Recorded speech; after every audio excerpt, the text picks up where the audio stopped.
but that's still weaponising. Maybe be worried about the people she's living with who are older than her. Not a gay guy that doesn't. A lot of people don't have the luxury to do that. It can be a reason, but it's not an excuse. Hey guys, so today is part 2 of the Trisha series. I didn't want this to be a series, but I knew that the last video was going to be way too long and this would end up being a full hour video, so I figured I'd just split it up. In the last video we talked about the Nicocado avocado situation, the trans situation, the STD situation, and the ID situation. Let's pick up where we left off. I want to talk about H3H3, the Frenemies podcast.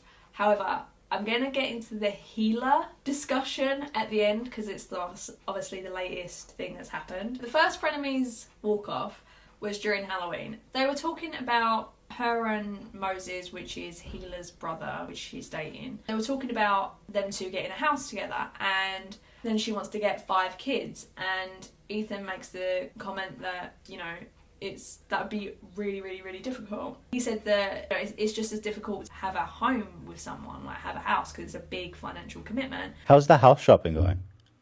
We won't know till the 15th of October because my taxes get filed on the... But if we have a house, I mean, that's like a bigger commitment than a baby. Wow, you're fucking really... That's such a dumb thing. I think it's harder to like split. Wow. You're not ready for kids. I think You're not ready for 5 kids. And then she mentioned about, you know, if they split, like how that would work. She comes from a broken home, so having 2 Christmases and 2 birthdays isn't too bad. You know what it's like to share custody with a child? I do. I had divorced parents. You think that's easy? Easier than a house? Yeah, for sure.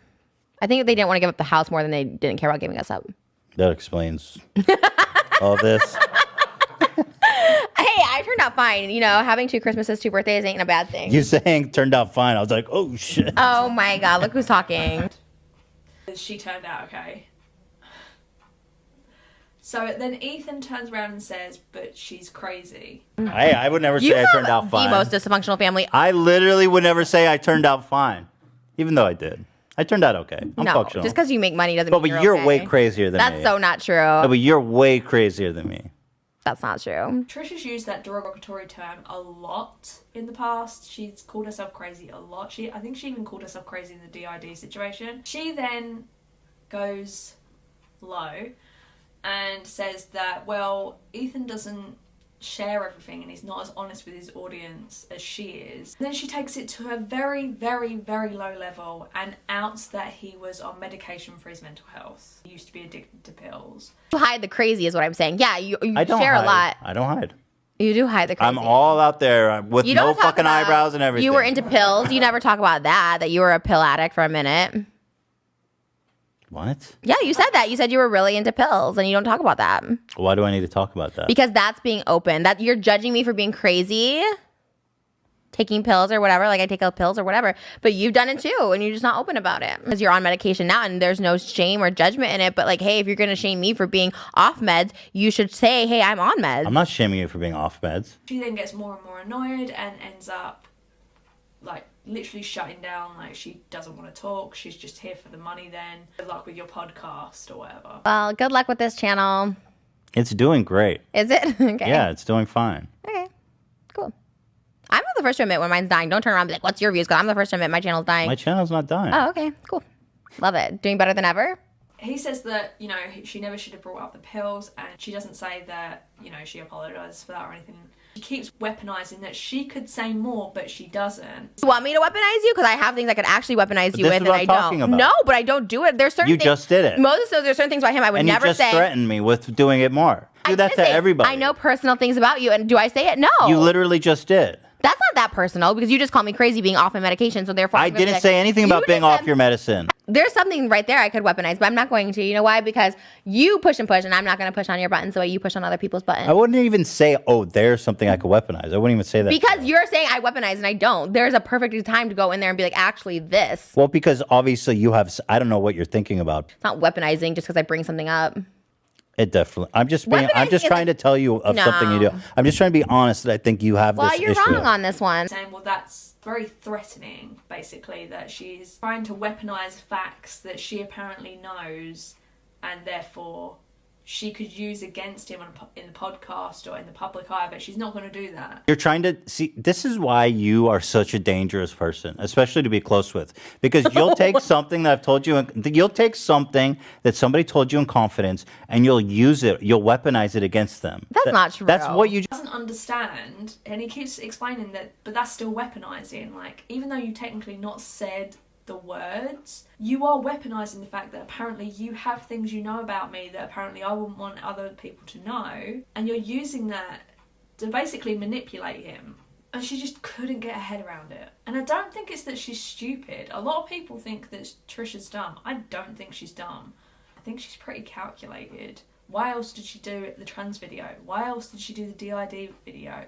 Or videos? Excuse me. This could have something to do with APD that people want to diagnose her with. They do say that a lot of people have traits of this. I think I have a trait of it. 1.6% of the world has traits or has borderline personality disorder. Especially when my depression comes in, because you basically try to ruin every bridge, every friend, every good person in your life. You will try and ruin that bridge you've got there, because then you haven't got anyone to help you. For me, I stay in a depressive hole for a lot longer because I have no one to reach out to. Burning bridges violently. I feel like this is a similar situation to the newest Frenemies situation, which, like I said, I'll get into later. She takes things way too far, and she may have BPD, but it's just not an excuse. And if she does have BPD, she has money. She's very fortunate to have a lot of money, and therefore she can go see a doctor. She could go get diagnosed, but she doesn't. And therefore she is not helping herself. She's over 30 years old. She's older than me, I believe. And she does not help herself. You can't self-diagnose. And from someone who has a lot of money, and especially in the US where healthcare is not free like it is in the UK, she could easily be getting help for that on a daily basis. And she seems to be refusing to. And I think that's very irresponsible, because also it shows her fan base you don't need to get help for mental illness. And I just think that's so irresponsible. So with TikTok, she had a lot of stereotypes, which is very derogatory. These are my questions for the gays. Sorry, I was on straight TikTok for a minute. You are straight TikTok. Would you care if your partner was bisexual? No. Have you ever been with someone of the opposite gender? Yeah. Do you take offense when a girl calls you her gay best friend? No. Be honest, how many times has a straight person tried to hook you up with another gay person solely based on the fact that they're gay and no other compatibility requirements? A lot, and it's annoying. Are you down to hook up with someone who's just curious? It's not about hookups. Do you proudly wear the rainbow flag, or are you kind of against it because it kind of segregates? That makes no fucking sense. Are you a yes queen gay? Or are you like, fuck that shit, what the fuck? Your stereotypes disgust me. This is a Hogwarts uniform. This is not a Hogwarts uniform. You're not Hermione Granger. And you are?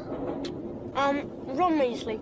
Pleasure. I'm slightly uncomfortable because the fact is this clip comes from an audio clip from a film from, I don't know, 15 years ago of an 11-year-old girl. You are in a very, I don't know, borderline explicit outfit doing borderline explicit hand gestures, and you are pretending to be an 11-year-old girl. Doing this on TikTok, like, it's not funny. Like, it's extremely insensitive, and again, this behaviour is just so unacceptable, especially as someone of over 30. Like, someone of 18 I would think is unacceptable. Someone of her age who's been through this before, what the fuck are you thinking? And then she thought it would be a good idea to talk badly of the biggest person on the TikTok platform, aka Charli D'Amelio. Now, personally for me, I don't care about the D'Amelio sisters. Not only are they way too young, I'm too mature for that kind of content. I also don't really particularly get TikTok. I still have never downloaded it. I kind of refuse to. It's not for me. But the D'Amelio sisters just seem like pretty girls that can dance apparently, therefore they get a lot of views.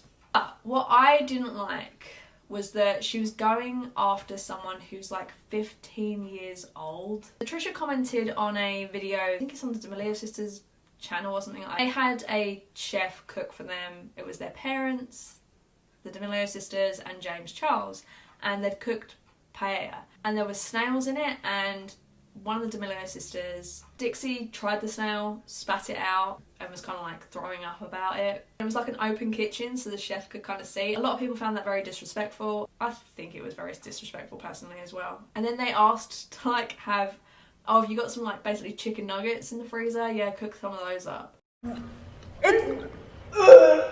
Mario Montana, you know, sea of the land, and it brings you good luck and good fortune to eat it. Liars. Just do it. You're getting. What happens when? Classic Dixie. Do we have any dino nuggets? Ew! I threw up. That was not good. It's a very dramatic scene. No. Yeah. Christian almost puked. You have a child. What do you, like, think is gonna happen? You up here. What? There's other things that showed their privilege as well, where Charlie said that, you know, it'd be really cool. 1 year anniversary is coming up of being on TikTok, therefore it'd be great to hit 1 million at 1 year, but... I wish I had, like, more time. Because imagine if I hit 100 mil a year after hitting a mil. Was the 95 not enough for you? Well, I was just, like, saying, like, even number. Well... Her and her sister got a lot of hate for having such ill manners at the dinner table. And Trisha thought she would hop on the bandwagon. Her original TikTok I actually pretty much agree with. Lots of comments from Dixie saying, like, just kind of being really combative and bratty towards people who had criticism of the girls. There's a chef making them food. They're being really disrespectful, just spitting out the food. And they're 19, they're young, but I do think since they are role models on such a big platform, they should be called out when they need to be humbled a little, because you see this happen all the time. People get really famous, a lot of followers really quickly. They think they're entitled to 100 million. They complain that they only have 95 million followers. They complain that they have a personal chef, and it's just unbecoming. And I don't think it's something to be embarrassed about because they are young girls, but to be catty and bratty in the comments when people are just like, hey, we're kind of like, this isn't cool behavior. It's just trying to help them learn and ultimately not get canceled, because this kind of attitude, it won't get you far. That they were acting bratty, they were acting spoiled, disrespectful, completely get that. However, it's when he's making TikTok after TikTok after TikTok on Charlie, and Charlie's like a 15-year-old kid, and she kept questioning why a 15-year-old is hanging out with a 19-year-old James Charles. How is it that James Charles is the victim in every single situation? I didn't want to respond to this because I didn't want to give Trisha the attention that she's clearly craving. However, I've now been accused of being a child groomer, and this is not an accusation that I'm going to take lightly. To insinuate that the relationship between Charlie and I is anything other than just a friendship is absolutely disgusting. I don't need Charlie, and Charlie does not need me. I became friends with the D'Amelio family as a whole very, very early on because this is all very, very new to them, and I wanted to be a friend and a mentor in any way that I possibly could. And Charlie and I, despite not being the same age, had one thing in common, which was coming to the spotlight at a very, very young age. This is something that Trisha has never experienced, because the only reason she is in the spotlight is because she has said racist things. She said the N-word, she's done blackface, she offended the trans community, she offended the DID community, she said Hitler wasn't that bad of a guy, voted for Trump, and has started a fight with about every single other creator on this platform. You are in no position to be talking about me and my career, so I highly recommend that you stop starting fights with people that are half your age, pack it up, and work on holding yourself and your best friends around you, because they and you are the problem. They are in the hype house, I think. There's so many like TikTok houses, I honestly don't know. Someone made a comment previously that made a lot of sense to me. Her sister Dixie is also living in the hype house. Everyone in the hype house is around 17, 18, 19 years old. I believe Charlie is the youngest. Her friends, everyone that she lives with, are all of the same age. James Charles, being of a similar age to Dixie and Charlie, he's trying to be a role model to these people. He's been through quite a lot himself over the last couple of years. Other than the being at some of the parties, basically spreading coronavirus, he's done pretty well this year to stay out of drama. He also went to Hawaii, which I didn't appreciate. James Charles was just dumped on by everybody in Hawaii. That didn't sound right. So anyone want to give me a good excuse as to why James Charles is here during a pandemic on an island with only 24 critical care ICU beds? And also, why are you blocking Kanaka creators for calling you out, James? It's not adding up right now. Hawaii is not your vacation paradise, especially during a pandemic. Majority of the time, he's staying out of scandals. 1920, I think he's starting to show a new leaf, and he appreciates his privilege a lot more than he did previously. So he's trying to be a good mentor to both of these girls that are new into this industry. To me, it doesn't seem out of the ordinary at all that James is friends with a lot of people in the hype house, not just Charlie, a shitload of other people in that hype house, because they're all around the same age. That makes sense. It makes sense that he's actually friends with people of that age group than he was friends with Jeffree Star or Tati Westbrook. I'm not saying you can't have friends of, 10 years older, don't get me wrong. I have friends that are like in their 40s. Such a young age, your brain is still maturing. Like, you are not the person you will be when you're 30. And I'm not saying when you're 30 you're the same person you will be when you're 40, but you grow a huge amount as a person between like 20 to 25. For Trisha to insinuate that James Charles is a predator to Charlie is just fucking ridiculous to me. I'd be more worried about the straight guys in the hype house than I would be about James Charles. Not that I'm worried about the people in the hype house, but I'm just saying, if you're gonna be worried about a possible predator to Charlie at 15, maybe be worried about the people she's living with who are older than her. Not a gay guy that doesn't. So again, Trisha just taking it way too far. There's a huge pattern of this where she just keeps going and doesn't know when to stop, and people think that's to do with her possible BPD, even though she hasn't been diagnosed for that. Last thing I'm gonna comment on is the last Frenemies podcast. The Frenemies situation. On the Frenemies podcast, Trisha brings up that Trisha thinks that Hila hates Trisha. Can we have Hila as a guest on our podcast? No. Why? Because people think like I hate her or she doesn't like me or something. Literally, I don't want to come back because I really fucking hate her. Don't talk about Hila. We're cutting this part out. She doesn't want to be talked about. Are you fucking serious? I'm serious. We have to cut this. That's fucking crazy. Like, what's even the point? She doesn't want to be talked about. Because she doesn't like that you're always bringing her up and saying how she doesn't like you and all this shit, because it's not true and she finds it annoying. Well, she doesn't. Well, she doesn't. Well, whatever. Just cut it out, Dan. No. Every time don't. You I go, don't care. why does Hila hate me? And she's like, I don't hate her. It's super annoying. Why does she keep saying that? And and why it's doesn't she causing text me? Like, just text me. you. Be like, hey, I don't hate you. You know what I mean? Like, but when she's like telling you stuff about Moses, Because I always I say, don't care. yeah, we should cut this. But the same conversation every episode where I you didn't say, even bring her up Hila in a bad doesn't way. like me. I didn't even bring her up Hila in a bad doesn't way. ever say hi to me. I was like, hey, can we have her as a guest? And then you're like, cut all that, actually. She doesn't want to be talked about, period. Oh, okay, she's too good for this podcast. All right. There's a lot of friction between Moses and Hila's family with Trisha. Like, she's telling Moses, like, oh, Trisha says this I think, and that. It's okay, like, this is all off the record, but I think she's just really annoyed by the situation and she just needs some time.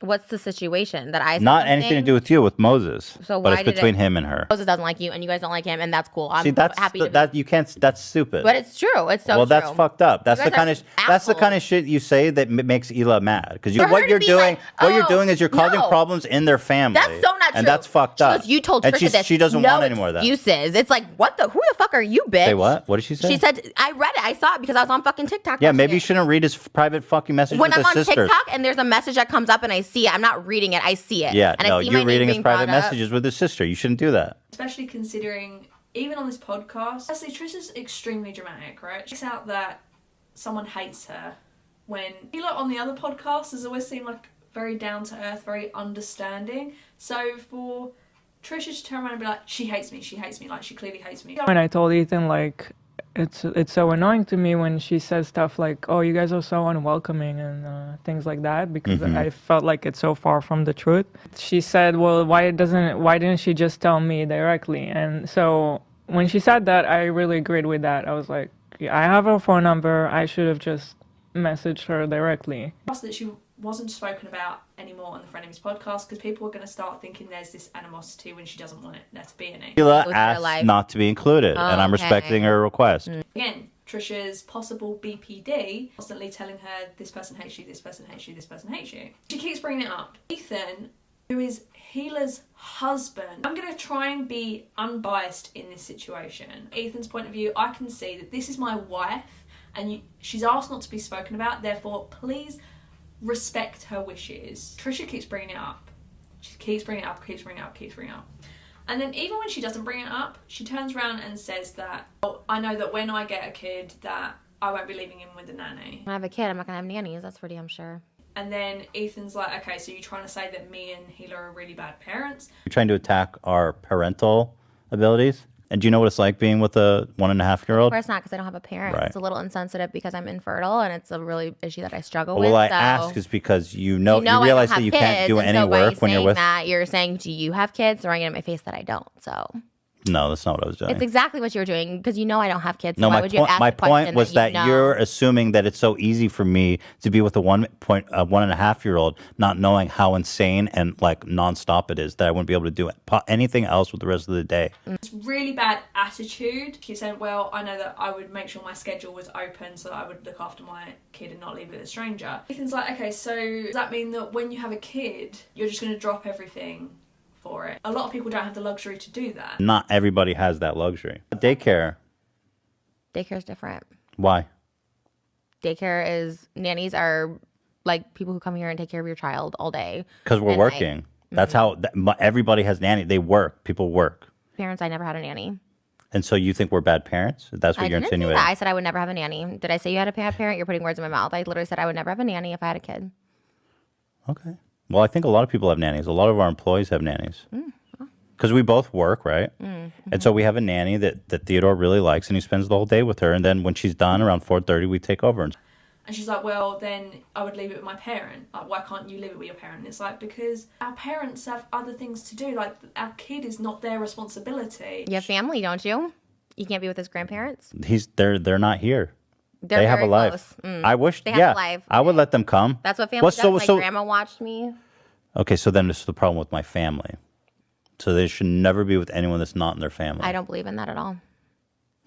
Seems extreme. If we have the luxury to get hired help that they're used to, like that they're comfortable with, it's a bit like someone being on a 9-to-5 job. Okay, so from 8 o'clock till 6 o'clock, like with travel, for instance, this person is with a nursery, or this person is with the school, or this person is with a babysitter. Like, that's where he was trying to come from, but she kept being like, no, that's not okay, you shouldn't do that. Questioning him and Hila's parenting techniques when she's not a parent. Like, I'm not trying to be rude, I'm just saying that it's very hard to turn around and say, you shouldn't do something like that. You're not doing the best for your child when you haven't had any of those experiences yourself. Having children is difficult. You have a lot of obstacles that you have to get round. Michael McIntyre has a joke. The people who don't have children, they think they know, don't they? They think they know. They know what it means to have children. You have no idea. You have no idea what it's like. You have no idea how difficult things will become in your life. Things that you don't even consider to be things will become nearly impossible when you have children. I'm talking about things like leaving the house, for example. Driving, you go driving. You drive in cars, don't you? Driving along. Yay. What's the biggest drama you have to put up with? Oh, it's a bit chilly. Oh, put the blower on. Oh, that's nice now. Sleeping. Sleeping at night. It highlights the amount of things that you just don't appreciate when you don't have that responsibility. So even with Casper, for instance, I can easily leave him for 4 or 5 hours and he's fine. He's absolutely fine. He's happy enough in his box at the moment. I don't have to worry. But with a kid, you can't just leave 1-year-old kid on their own. He's 1 at the moment, so I'm just using that as an example. For 4 or 5 hours at home. Like, you have to be responsible. You have to either take it with you, or you have to find daycare, or you have to find someone to look after it. You can't just go, well, I have to be with my child 24/7, or me or my partner has to be with them 24/7. Like, no, that's not how life works. And if you had the luxury to do that, great, good for you. But a lot of people don't. I think it's very low to question someone's parental techniques and insinuate they're doing something extremely wrong. I just don't think there's an excuse for that. So then it turns back round again and they're talking about Hila and saying that, you know, she doesn't want to be talked about.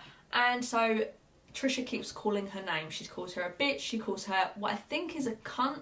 Hila's too fucking good to even mention her name. I said nothing bad. I said like, oh, we should have her as a guest or whatever like that. Don't even mention Hila. She doesn't want to be talked about. Fucking because it's bleeped out and they don't bleep out dick or arsehole or bitch or anything like that, so I imagine it's cunt. Ethan is on the podcast being very patient with her. He's trying to not overreact. Trisha's getting very upset. He's trying not to react to it to hopefully de-escalate the situation, but she keeps calling his wife names. But don't fucking mention her name. Dumb fucking bitch. She's such a fucking bitch. She's not. And you are too. Personally, if that was me, the second you said something about my partner, that's it, I'm done. You call him a bitch and a cunt for no reason. You keep saying they hate you. Sorry, but you're toxic and you need to fucking go away calm the fuck down and apologise, and then we can talk about it like rational, mature human beings. That's not what she wanted to do. She wanted to just go off and fly off the handle like she always does with other situations. I'm not necessarily saying this isn't BPD. I'm just saying that this isn't the first time we've seen her just fly off the handle. She did that in DID. She did that with trans. People are commenting that Ethan should never have posted the video. We don't know what happens behind the scenes. It's possible that he had a conversation with Trisha. Okay for this to be out. If not, I will cut it. You may have agreed. Like, after she ran out, I immediately texted her and apologized. I said, I'm sorry that you're so upset. I don't know what to do when you get into like I don't know, is it disassociative phase or whatever. I mean, like a few hours passed and she sent me this really big, beautiful apology. Then there's the aspect of like, okay, we have this footage. Should we even upload it? What's the deal? So, but I wasn't going to upload it without her permission. So when we were talking, she brought it up and she said, well, at least I hope you've got good footage. And I said, I have it unlisted. Do you want to watch it? And she said, no, you can upload it, but this was her condition. She says, as long as nothing's edited out. I believe that podcasts are normally filmed at least a couple of days before. This could have happened a week before. And therefore she was like, yeah, it's fine, just put it out. And not maybe realised how badly she'd come across, who knows. A lot of people are defending Trisha, that they believe she has BPD. It would make sense if she does have bipolar disorder from all of her reactions on a lot of the other scandals that she's been in. I will say though, having a mental illness is not an excuse. This is similarly when people use I was depressed. This was to do with my mental illness. This is why I reacted like this. It can be a reason, but it's not an excuse. I'm so sick of people in a position to get help for any illness, whether it be mental or physical, and not using their money to help themselves. It's so fucking important that mental illnesses are treated, otherwise they will get worse. People with anxiety, depression, any kind of disorder, these things are stemmed within your brain. They're never gonna go away. So you can't just ignore them and hope it will go away. You have to fucking treat it. And to treat it, you either need therapy or you need some kind of medication. Or maybe a mixture of the two. It depends. You have to fucking speak to a doctor. And she seems to be reluctant to do that. She said in passing before, I've been diagnosed with so many different disorders. She really, really needs to step away from the internet and she should be taking care of herself. Again, I think it's irresponsible that someone of over 30 seems to be ignoring their mental illness, whatever mental illnesses she may have. Something that Smokey Glow said in a recent video was that influencers want the money and the power of being influencers, but the second that they need to be responsible because they are influencing people, they're very, very reluctant to do so. Especially the younger ones like Tana Mojo and people like that. Influencers influence, that's the whole fucking point of their name. I think if she were to take responsibility and go to a doctor, go to therapy, take medication, get better, I think she could be a huge advocate for mental illness. The internet's a very dark and ugly place, and people are just going to think terribly of her. What I will say is it's very kid who cried wolf. You say you're trans, you say you're DID, you say you got this, you say you've got that, and it all seems to be fake and trolling. Why should people believe you now? Someone like Trisha is going to get a lot more hate than she would get acceptance because of all this past behaviour. No one's going to feel sorry for her. No one's going to want to support her because of the past bullshit that she's pulled. Do I think Trisha's a terrible person? No. I think she has a mental illness that she needs to get help for. I genuinely hope that she gets help. I really, really do. I think she may be a good person behind the scenes. I like to hope everyone's a good person behind the scenes, and I'm very, very disappointed when they're not. That is my 2 parts on Trisha Paytas. I hope you guys enjoyed. Please give it a like if you did, and subscribe if you like it. I'd really, really appreciate it. I want to do Jeffree Star next, but I think that's going to be really, really, really long. Maybe I'll do Gabby Hanna. We will see. Hope to see you all very soon in the next video. Bye!